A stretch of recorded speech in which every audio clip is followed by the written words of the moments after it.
És una petita part de l'obra de Golucho. Resulta pràcticament impossible veure la seva obra sense quedar commogut. Això explica l'excel·lent acollida que han tingut entre el públic les seves exposicions. Nascut a Madrid, però format a París i resident a Alcoi, Golucho és un dels principals representants dels anomenats nous realismes. És un mestre en el retrat, minuciós en extrem.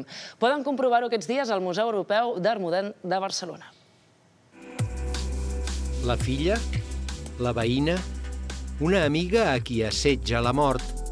Golucho pinta la realitat que l'envolta i ho fa amb tota la cruesa, sense amagar res. És un home desconegut pel gran públic i que pinta una realitat absolutament quotidiana.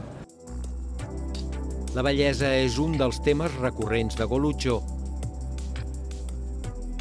Cossos reals en la seva nuesa, a cops d'escarnada, o en contrast amb la carn jove. És un personatge, és molt poc donat a entrevistes, exposicions, és un home que simplement pinta.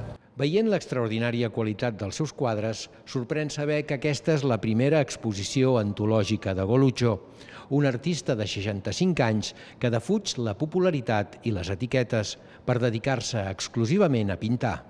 Jordi Viader, TV3, Barcelona. I a Cornellà de Llobregat tot just s'ha acabat el rodatge de la pel·lícula de ciència-ficció i de factura catalana que dirigeix Mateo Gil. El director canari parla a Proyecto Lázaro d'un jove malalt de càncer avançat que decideix crioritzar-se i el reanimen 70 anys després.